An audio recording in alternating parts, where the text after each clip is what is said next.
कब पता चला था कि आपकी बेटी को ब्लड कैंसर हो गया था? इतना कागज हर जगह भटके, हर जगह, लेकिन बेटी नहीं बच पाई। 5 लाख ब्लड कैंसर में लग गया, लेकिन बेटी नहीं बच पाई। 3 महीने पहले पता चला और 3 महीने बाद वो मर गई। सही इलाज नहीं मिला। पूरा दिन साथ में रहती थी, साथी थी, और पटना तक जाना एक लड़की होकर के बीमार हालत में। ये जितने भी व्यूअर्स देख रहे हैं या नेता मंत्री या फिर कोई अधिकारी ये वीडियो देख रहे हैं, तो बस मुझे इतना बता दीजिए कि अगर कोई गरीब आदमी का बीमारी बड़ा हो जाए, ब्लड कैंसर हो जाए, कैंसर हो जाए, तो क्या उसका सरकारी अस्पताल में इलाज बढ़िया हो पाएगा? जवाब दीजिए ना। क्या हुआ था आपकी बेटी के साथ? ओकरा पहले कुछ नहीं ले, तबियत खराब है। एक दिन अचानक तबियत खराब है तो गाँव डॉक्टर सब देखलिए, ओकरा पानी तानी चढ़ेलके, सुइया लगेलके, तबियत ठीक नहीं है तो कहलके एकरा की कहे छै गाहा भए गेले छै, ओहो अथी कहे छै हार दिएली, तो गाहा वाला सिया दिएलिए, ओकरो सुधार नहीं है। ओकरा ले गेली पूर्णिया, ओते ठहरले एकरा फलना बीमारी जिसको लेके जाइए बम्बई। कौन सा बीमारी? नाम नहीं बताया हम लोग को, वो फूफा थे, हम लोग को तभी नहीं बताया कि इसको ब्लड, सीधे बताया कि इसको लेके भागिए कहीं बम्बई या दिल्ली, पटना। हम लोग को पता नहीं था तभी को क्या हुआ, इसको नहीं हुआ, घर लेके आए उसको। अच्छा, आपकी बेटी सीटेट की अभ्यर्थी भी रही थी, ठीक है, टीचर बनना चाहती थी, बच्चों को पढ़ाना चाहती थी, और उसको ब्लड कैंसर हो गया और वो अब इस दुनिया में नहीं है। कब पता चला था कि आपकी बेटी को ब्लड कैंसर है? आप प्रीति के पापा हैं? पापा। और आप प्रीति की मम्मी हैं। जब प्रीति कैसी बेटी थी? सीटेट की अभ्यर्थी थी, और कितना बार वो स्ट्राइक, जितना भी यहाँ पे पीछे लड़के दिख रहे हैं सब लोग सीटेट बीटेट अभ्यर्थी हैं यहाँ पे। हम अररिया जिला में हैं, और वो लड़की बहुत होनहार थी, नौकरी की मांग कर रही थी, कंटिन्यू सरकार से मांग कर रही थी, लाठी डंडा भी खाई है, लेकिन सरकार नौकरी भी नहीं दी। सरकार की लापरवाही के कारण वो लड़की गई है। सरकारी अस्पताल नहीं है यहाँ बढ़िया, अच्छे डॉक्टर नहीं है यहाँ पे। हम सिर्फ अररिया जिला की बात नहीं कर रहे हैं, हम भागलपुर की बात कर रहे हैं, हम पूर्णिया की बात कर रहे हैं। अगल बगल जितना जिला, यहाँ पर अच्छे डॉक्टर नहीं है, तभी ब्लड कैंसर से एक बेटी की जान चली गई है, वो भी होनहार बेटी की। काका क्या हुआ ये बताइए। वही तो पटना ले गया उसको यहाँ से। कब पता चला कि आपकी बेटी को ब्लड कैंसर है? वही जितिया पर्व के बाद, जितिया जो होता है ना, जितिया पर्व, उसी के यही बाद। साल? हाँ, जांच उच कराए यहाँ से नहीं, बाद पूर्णिया ले गए, पूर्णिया से फिर जस्ट उसी बिहान होकर चले गया पटना।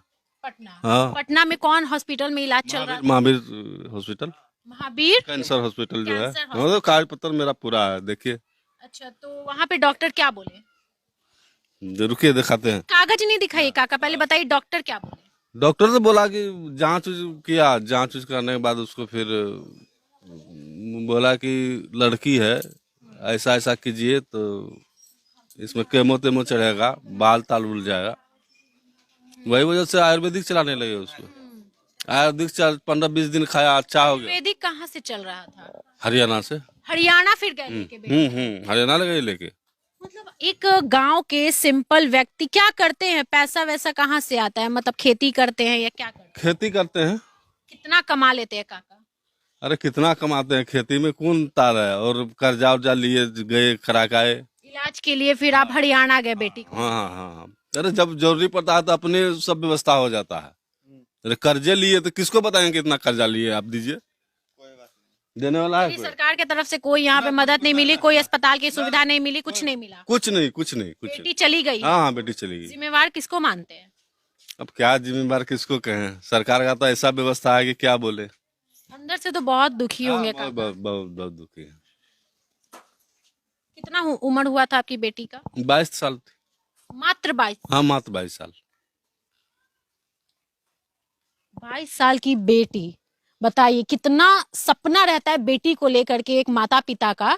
सब सपना टूट गया ना काका। हाँ। यहाँ पे जितने भी लड़के पीछे हैं देखिए, सब सीटेट बीटेट अभ्यर्थी हैं। इनका मोबाइल भी टूटा था, याद कीजिए। जब लाठी डंडा पड़ा था ये अभ्यर्थी पे, तो इनका मोबाइल भी टूटा था, किसी का शर्ट फूटा था, और वही अभ्यर्थी अभी इधर खड़े हैं। अच्छा, आपकी दोस्त थी, आप ही के साथ आप लोग स्ट्राइक करते थे, धरना प्रदर्शन करते थे, पटना में तो हमेशा मिलते थे आप लोग? जी जी, हम लोग के साथ एक्टिव मेंबर में सीधा अररिया जाना हो, बीआरसी रानीगंज जाना हो, हमेशा बढ़ चढ़ के हिस्सा लेती थी। लेकिन ये हम लोग उससे कभी ये नहीं बोल पाई कि हम इस बीमारी से गुजर रहे हैं। क्योंकि हम लोग को लगता था कि ये हम लोग के साथ छुपा रही थी कि हम लोग का आंदोलन कमजोर ना पड़ जाए। तो देखिए हम लोग तो बस इतना चाहते थे कि हम लोग का जो मांग है वही पूरा किया जाए। अभी आज एक शिक्षिका के रूप में रहती तो अपना बेहतर इलाज वो खुद से कर सकती थी। सरकारी व्यवस्था इतना लचर है, शिक्षा और स्वास्थ्य दोनों ही आरजेडी के कोटे में है अभी। और माननीय डिप्टी सीएम अभी स्वास्थ्य मंत्री हैं और स्वास्थ्य मंत्री हैं। देखिए हमारे साथी का देहांत हो जाता है किस कारण? कैंसर से। कैंसर के कारण, कैंसर के इलाज नहीं है। आपने कहा सुमित गरीब आपने कहा कि बिहार में स्वास्थ्य व्यवस्था कमजोर है, लेकिन वो आप लोग के लिए कमजोर है, इनके लिए कमजोर है, मंत्रियों के लिए थोड़ी ना कमजोर है। वो तो चले जाएंगे दुबई, चले जाएंगे। डिप्टी सीएम के पिताजी को अभी ऑपरेशन करवाना था, कहाँ गए? सिंगापुर लेके। हम लोग की उतनी हैसियत है, औकात है, हम लोग गरीब मजदूर के बेटे हैं, इसीलिए शिक्षक बनना चाहते हैं। हम लोग का औकात है सिंगापुर इलाज करवाए। आज इनके पास उतना पैसा रहता तो ये सिंगापुर में क्यों नहीं इलाज करवाते? आज बेटी इनकी जिंदा होती, अपने परिवार के बीच होती। लेकिन हम लोग का लचर व्यवस्था जो है, शिक्षा और स्वास्थ्य दोनों लचर व्यवस्था, इसीलिए हम लोग ऐसे ही मर रहे हैं। इससे पहले 27 था, ये 8वां मौत है। देखिए सिस्टम मर चुकी है पूरी। अभी बिहार में उप मुख्यमंत्री तेजस्वी यादव को बना दिया गया है। उन्होंने कहा था कि जब बिहार के मुख्यमंत्री हम बन जाएंगे, सत्ता हमारी आएगी। हालांकि मुख्यमंत्री तो नहीं है, लेकिन बहुत वादे किए थे कि बिहार की स्थिति को हम सुधार देंगे। युवा है, यूथ है, समझेंगे युवाओं की परेशानी, लेकिन ऐसा कुछ नहीं है।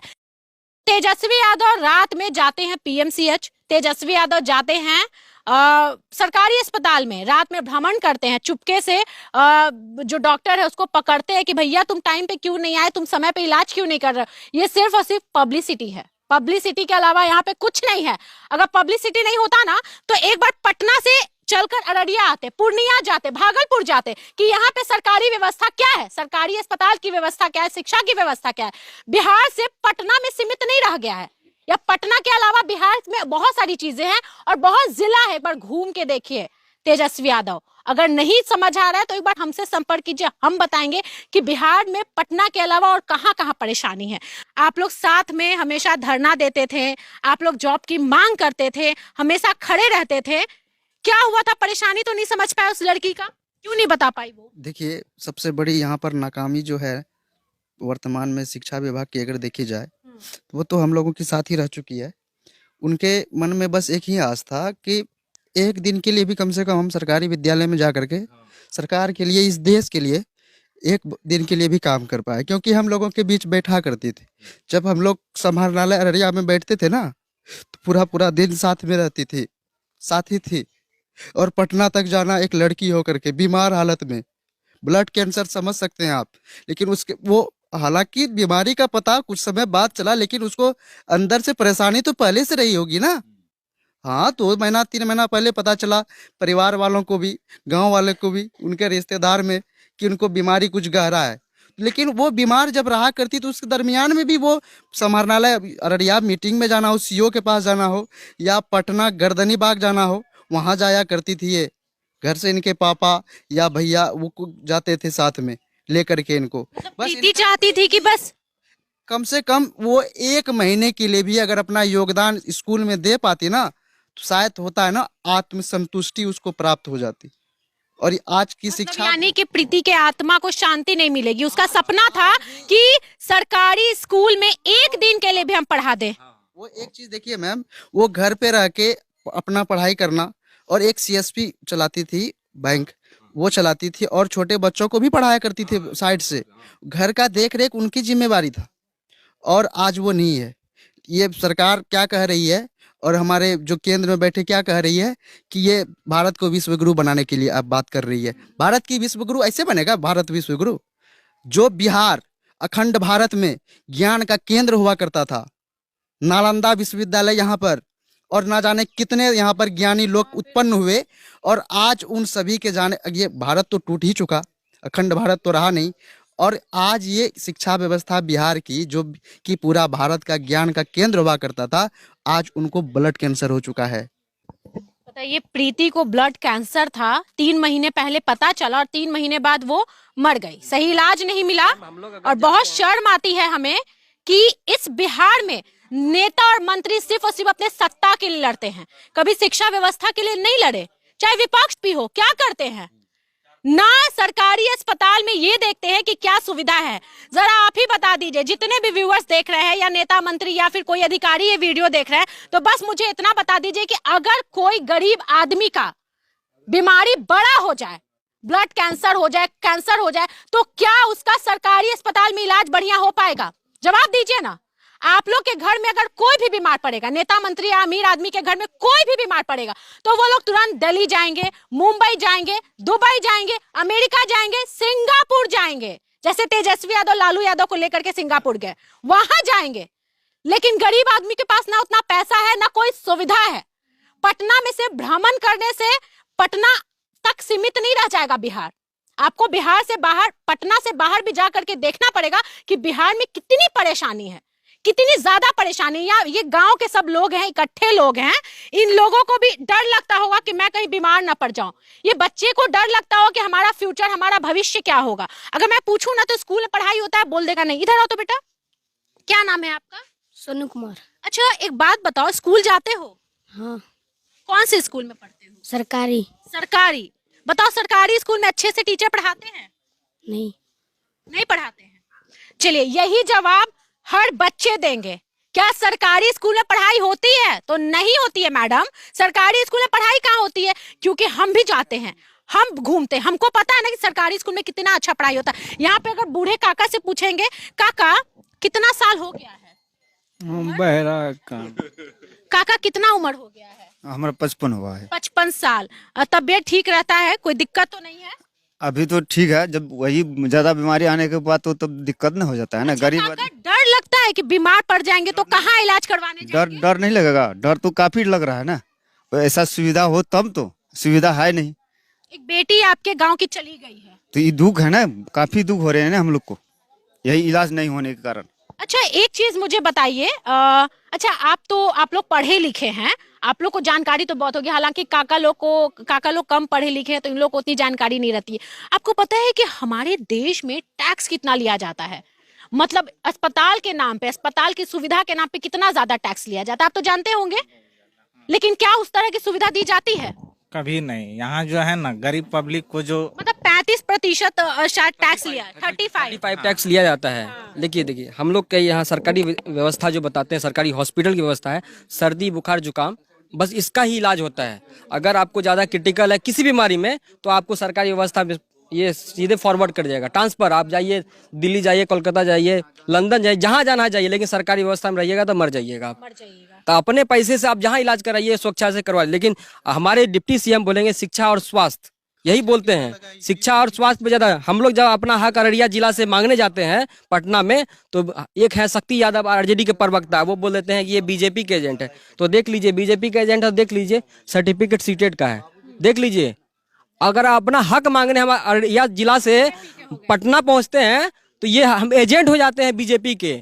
तब भैया जब विधानसभा में आप यहाँ आते हैं तो किसका एजेंट रहते हैं? वोट मांगने तो सीमांचल ही आते हैं ना। सीमांचल के ऐसा दुर्व्यवहार क्यों किया जाता है? ये बोलिए ना कि 3 महीने से सरकार बनी है ना आपकी, बीजेपी के एजेंट कैसे? पहले आप लोग जाके धरना नहीं दे रहे? हम लोग 1 अगस्त से धरना गांधी में, ये गर्दनी बाग में दे रहे थे। सरकार ये सभी के सामने, लोगों के सामने है कि 3 महीने, कोई भी चीज 3 महीने में तैयार नहीं होती है। तो वो ऐसा लगता है, लोगों को लगता होगा कि वो ये तो 3 दिन में ही खत्म हो गया, इधर से उधर आ गए। वो इनका प्लानिंग जो है ना पहले से रहा होगा। ये विजय चौधरी रहा करते थे पहले, उनको बोला क्या होगा कि आप जो है ना इतना दिन इसको इन लोग को बड़गलाइए, ठीक है, और उसके बाद हम दूसरा नया सरकार आ गया, हम कैसे तुरंत जॉब दे दे? वेट करो ना भैया। जिंदगी के साथ कैसे खिलवाड़ किया जाता है अभ्यर्थियों के साथ। 3 साल से यही खिलवाड़ बिहार सरकार से सीखिए, बिहार सरकार से सीखिए कैसे अभ्यर्थियों के साथ खिलवाड़। 3 साल कम टाइम नहीं होता है। आप सप्ताह से इधर हो जाते हैं, पक्ष से विपक्ष हो जाते हैं। लेकिन हर जनवरी दिसंबर जैसे आएगी, नई उम्मीदें के साथ शिक्षक बहाली 2.5 लाख, 20 में वही 2.5 लाख, 21 में वही 2.5 लाख, 22 में भी वही। अभी पेपर में कल का पेपर देख लीजिए, वही 2.5 लाख। लेकिन हम लोग की नियुक्ति सिर्फ पेपर में होती है, जमीन पे नहीं होती है। और एक लड़की सीटेट की अभ्यर्थी जॉब मांगते मांगते इस दुनिया को छोड़ के चली गई। कैंसर हो गया था, ब्लड कैंसर, जिसका इलाज सरकार के पास नहीं था। और दोस्तों, सरकारी अस्पताल के नाम पे, सरकारी सुविधा के नाम पर, सरकारी इलाज के नाम पर 35% टैक्स व्यक्ति से लिया जाता है, जो एवल होता है। टैक्स देने के लिए, लेकिन सुविधा नहीं मिलती है, कुछ भी नहीं मिलती। अगर आपको सर्दी खांसी बुखार है तो आप जाइए, वो लिख देगा दवाई का नाम डॉक्टर, अपना दवाई लीजिए बाहर से, क्योंकि दवाई तो आपको हॉस्पिटल के अंदर भी नहीं मिलने वाला, बाहर से लीजिए और जाइए खाइए, ठीक हो जाइए। लेकिन अगर बीमारी ज्यादा बढ़ गई तो सरकार के पास कोई इलाज नहीं, आप जाइए बाहर, नहीं तो आप मर जाइए। इसके अलावा कोई सुविधा सरकार नहीं देगी। और जो प्रीति का इलाज हुआ है ब्लड कैंसर के लिए, कितना पैसा आप खर्च कर? 5 लाख खर्च हुआ। 5 लाख खर्च? 5 लाख खर्चा हुआ। 5 लाख ब्लड कैंसर में लग गया, लेकिन बेटी नहीं बच पाई। अब मुझे ये बताइए कि इनके पास ना इनकी बेटी रही और ना सरकारी सुविधा रहा और ना पैसा रहा, सब चीज सरकार के कारण चला गया। और सिर्फ इसमें गलती सरकार की है। यहाँ पे लोग बीमार होने से डरते हैं, यहाँ पर ये डरते हैं कि मुझे कुछ ना हो जाए। जिनके पास पैसे कम रहते हैं वो तो बीमारी के नाम से ही मर जाएंगे, इलाज तो होगा ही नहीं, बीमारी के नाम से ही मर जाएंगे। यहाँ पे पूरा कागज पत्तर ले करके ये भटक रहे थे प्रीति के इलाज के लिए। बेटी को ब्लड कैंसर हो गया था, इतना कागज हर जगह भटके, हर जगह, लेकिन बेटी नहीं बच पाई। दोस्तों बहुत शर्म आती है कि हमारे बिहार में नेता मंत्री सिर्फ और सिर्फ अपने बारे में सोचते हैं। अगर ये जनता के बारे में सोचते ना तो हर जिले जाके भ्रमण करते और देखते कि सरकारी सुविधा, सरकारी स्कूल की व्यवस्था, सरकारी अस्पताल की व्यवस्था क्या है।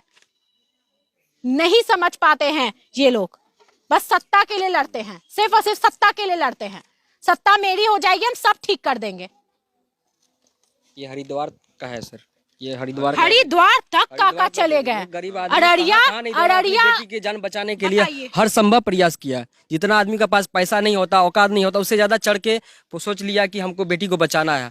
सरकारी व्यवस्था तो मर चुकी है, तो अपने जैसा हुआ, जो व्यवस्था हुआ लेके, कभी हरियाणा, कभी हरिद्वार, कभी पूर्णिया, कभी पटना, हर संभव प्रयास किया गया, लेकिन बेटी नहीं बच पाई। दोस्तों आज जिम्मेदारी कौन लेगा इसका, ये बताइए। आज बेटी इनके घर में नहीं है, उनका बेटी ला सकते हैं? तो इनका जो खर्च हुआ है, कम से कम सिस्टम तो मर चुकी है। 5 लाख रुपए इनका खर्च हो गया सिर्फ ये बेटी को बचाने में। 70% तो कह रही है ना सरकार की, 70% इस तरह की अगर बीमारी होती है, क्रिटिकल होती है, जो गरीब परिवार से हैं उनका 70% उनको रिटर्न किया जाएगा किसी भी माध्यम से, चाहे उसका कुछ प्रोसेस नहीं रह चुका, तो उसी माध्यम से कम इसका 70% ही अगर लौटा दे तो अब कम से कम बूढ़े पिता के लिए कुछ मदद तो मिल जाएगी। इलाज कराने के लिए जमीन गिरवी रख के इलाज किया गया, ऐसा नहीं है कि लोग करोड़पति। गिरवी रखे थे, गिरवी रखेंगे, 2 बीघा जमीन को लगा दिए बेटी के इलाज, हम इलाज में। पहले तो बीएड डीएलएड करने में मैम खर्चा होता है। 1-1.5 लाख बीएड डीएलएड करने के बाद सीटेज क्वालिफाइड करके इतना मेहनत करके सीएसपी चलाती थी प्रीति। बेटी के इलाज के लिए जमीन तक गिरवी करवा दिए, 5 लाख रुपया लगा दिए, लेकिन बेटी नहीं बची। बस मैं सरकार से एक ही बात कहूंगी, अगर आपसे नहीं हो पा रहा है कि नहीं मैं इलाज नहीं दे पाऊंगा, तो आप पैसा दीजिए ताकि गरीब आदमी बाहर जाके इलाज करवाए, जाके विदेश में इलाज करवाए। दीजिए आप पैसा। कम से कम मैं इतना कहूंगी कि जितने गरीब काका का पैसा लगाए बेटी के इलाज में, उसका 70% भी इनको दिया जाए, क्योंकि बेटी तो रही नहीं। कम से कम गरीब आदमी का पैसा मिल जाए ताकि उस चीज से वो कुछ कर सके। दोस्तों ये वीडियो बनाने का मेरा मकसद सिर्फ इस काका के लिए आवाज उठाना नहीं है, इस सरकारी अस्पताल, सरकारी स्कूल के लिए आवाज उठाना है, सरकारी व्यवस्था के लिए। सरकारी व्यवस्था हमारे बिहार में कितना खराब है। कभी भी अगर आपको इलाज की जरूरत पड़ेगी तो यहाँ सरकारी अस्पताल में इलाज नहीं मिलेगा, और अगर अच्छा इलाज मिलता है तो कमेंट कीजिए और बताइए कि हाँ मुझे सरकारी अस्पताल में अच्छा इलाज मिलता है, वहाँ के डॉक्टर अच्छा इलाज करते हैं, वहाँ की नर्स हमसे अच्छे से बात करती है। कमेंट कीजिए, नहीं तो इस वीडियो को बहुत शेयर कीजिए ताकि सरकारी जो कर्मचारी है उसकी आंख खुले और सरकारी लोग देखें कि हमारे बिहार में क्या क्या चल रहा है और इस चीज को हम कैसे सुधारें। बैठ के मीटिंग करें।